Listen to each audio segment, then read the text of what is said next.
Pungani. This time me I go the party. I descend Pungani. We taking over, we the show Ghana. We taking over, we the go harder. We taking over, we the show Ghana. We taking over, we the go harder. Okay, welcome to King Rich Media TV. And my name is David, and I'm here with one of the most prolific artists in Ghana. He's not just only prolific in music, but he's also prolific in controversy. And he's right here sitting in front of me on King Rich Media TV. Shatta Wale, welcome. Thanks. Shatta Wale. Okay, when I was growing up, I knew you as Bandana. Why Shatta Wale now? Well, you know, I believe one thing in life is when you are born as a baby, you always behave as a baby, and when you get matured, you let people know you are getting matured. So I believe Bandana was a name I chose, you know, back from school days, you know, into the music industry. But you know, me studying one or two things, you know, took me to a school where I learned how to rebrand, you know, do my own stuff as an artist. So I believe that was where the change of name came from. The name, does it have any effects? Whether, you know, if you have this name, you're not going forward, or you're not progressing, or you're not being recognized, or something like that, that's why you have to change it? Or it's just because of the direction of your music? Shatta Wale. Sometime we the Godfather in a MBT, we a ride armor. Me, mommy, other, collect on a Godfather. Big up every your time, every get to your time. Every get to girl, well, no say me a #1. Dancehall king of the whole Ghana. Well, you know, it wasn't the name per se, but it was the direction that, you know, I chose, you know, in music. I told myself I wanted to be known worldwide, and, you know, I wanted to have a unique name where, you know, I could, you know, make things happen for me, for myself. So I think that was why I changed the name. But it didn't have any effect on me because Bandana was also doing good, you know, and people like Bandana, so you should know. Okay. So if they like Shatta Wale, definitely they like Bandana. Yeah, man, for real. It's the same brand. So when did you start music? Well, I started music when I was a kid, I would say, you know. Singing from church?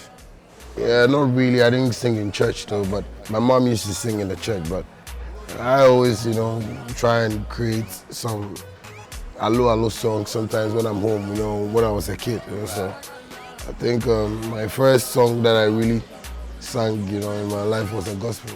You know, yeah, that was the first song I did, and I was young by then, you know. But I think as I was growing up, things started changing, and I began to have, like, you know, them vibrations, and you know, things just came true. Wow. Okay, so now let me take you to Shatta Wale.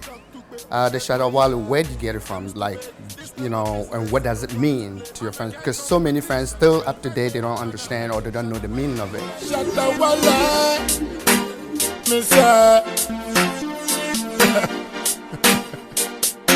super scary. Me fight like Mike Tyson. Hey. Me dance like Michael Jackson. Me kill a lion like Samson. The name Shatta Wale? Speed them up like Ben Johnson. Well, it's something that, you know, came as, you know, a revelation to me, because I watch myself in the mirror and I see the type of person I am, and I know what I really want in life. So I was looking for a name that, you know, could really, you know, be something like impact on like other people, you know, the name that can influence other people to wake up from where they are, you know, and move forward, you know. So the only name that came into my mind was Shatta, you know. Shatta, when you talk about Shatta in Jamaica, like, you know, it's another name altogether, but they have their spellings. But I told myself I was going to spell mine, you know, in a way and have a meaning for it. And what would that meaning be? That meaning was a simple meaning, just to be serious in life. So I see the word Shatta as a serious person. Anybody that says, oh, that guy be Shatta, this guy be Shatta, it means say that person be serious, you know. So that's how come I really chose this name, you know, and the Wale was the name I was using back in school, you know. Back in school, I used to tell my friends, my peers and stuff like that, that I want to be recognized in the world. So I always say, I'm the world acclaimed lyrical entertainer, I'm the world alerted lyrical entertainer. And that's how come, you know, the name, you know, merged and it went good. I will delve into more of your controversy all over, you know. If I'm to follow your controversy, I think we cannot finish that today, but we will try to get somewhere. You sing dancehall music, right? That's what you're known for. Did you travel Jamaica in order to learn how to speak patois, or how did you come to? Oh, you know, I never went to Jamaica before I started all this dancehall stuff. You know, my dad really grew up, you know, with a Bob Marley, Peter Tosh feel, you know, listening to Shabba Ranks and a couple of others, you know. So I think I grew up listening to dancehall reggae songs, you know, for my parents, you know, especially my dad.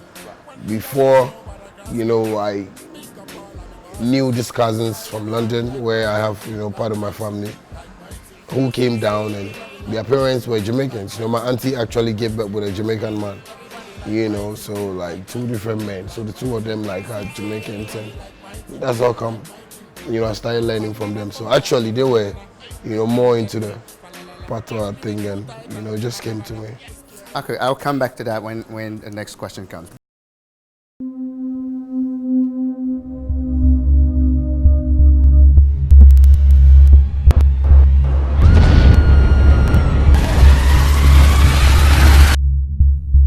From the land of gold in the dark continent to the land of opportunity, they came in the quest for the dollar.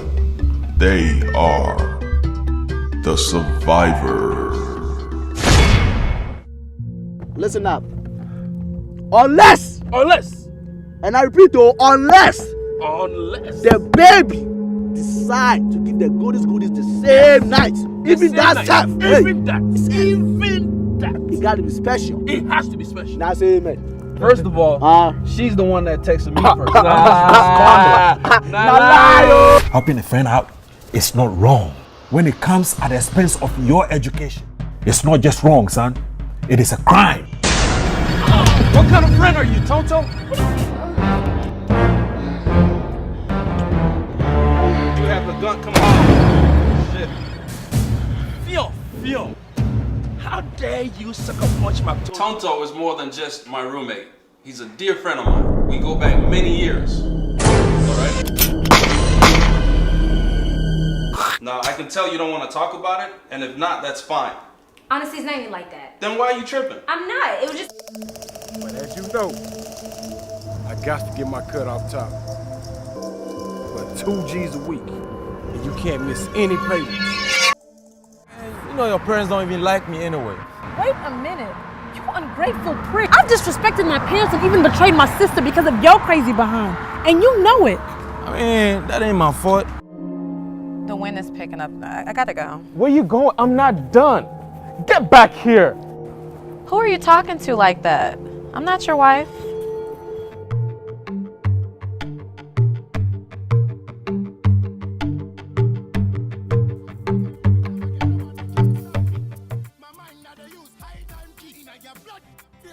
I'll come back to that when the next question comes. But now let's delve into so many of the things that in Ghanaian media they're talking about. Each time you open your mouth, people say a whole lot of things about you.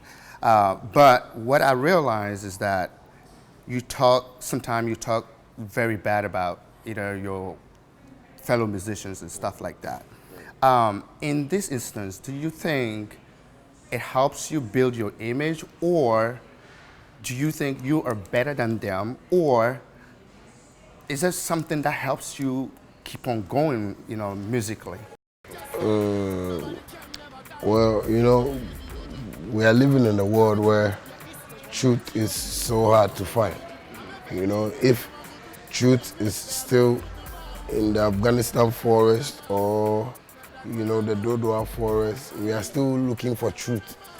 To ask truth, why are you far from the lies? You know, all I'm just saying is that, you know, sometimes the truth hurts, you understand, but we have to say it, you know, the way it is, because I believe I've been to school. You know, as every parent will want his or a kid to move in life, go to school, finish with some good grades, you know, live a good life, make your parents happy, you know, make your friends happy.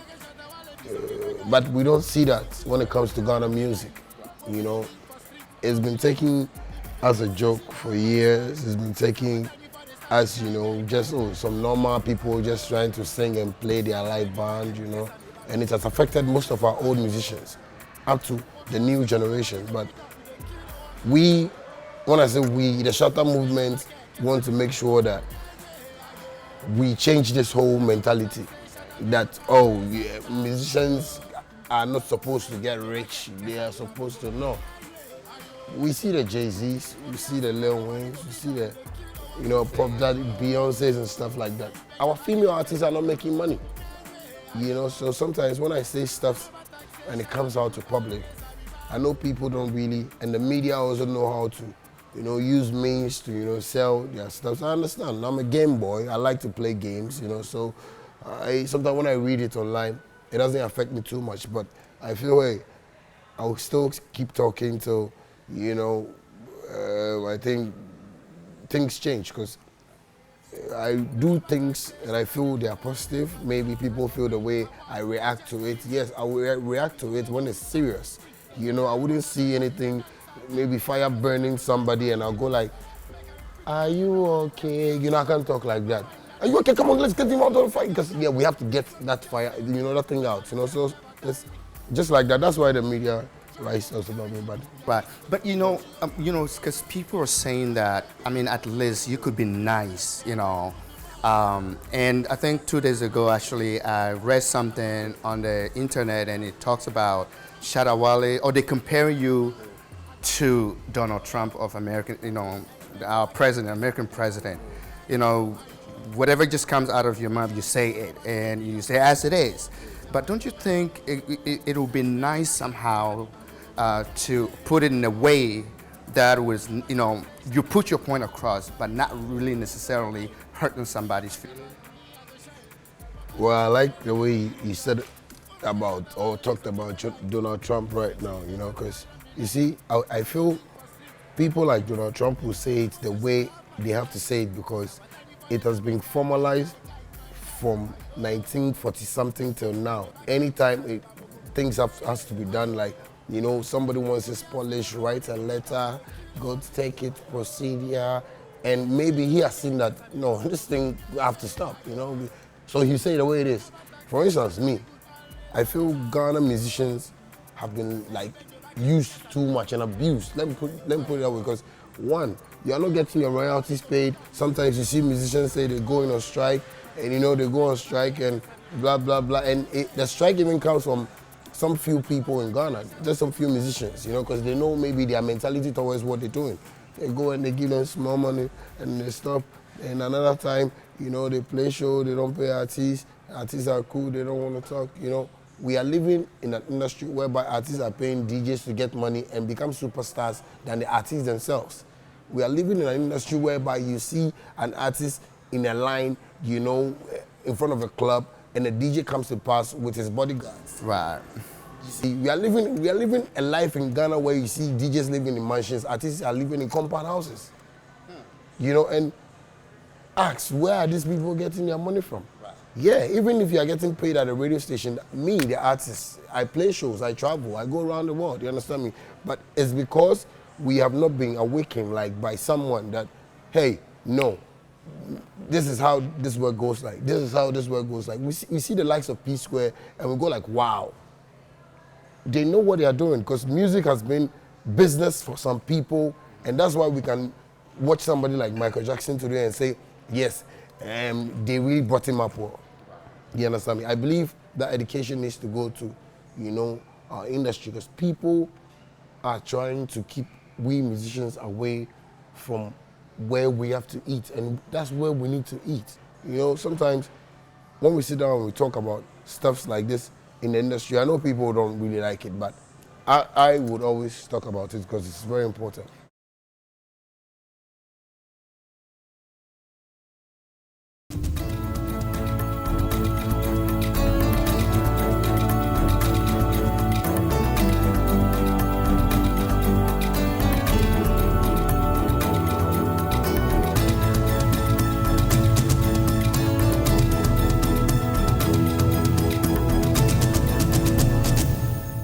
survivors.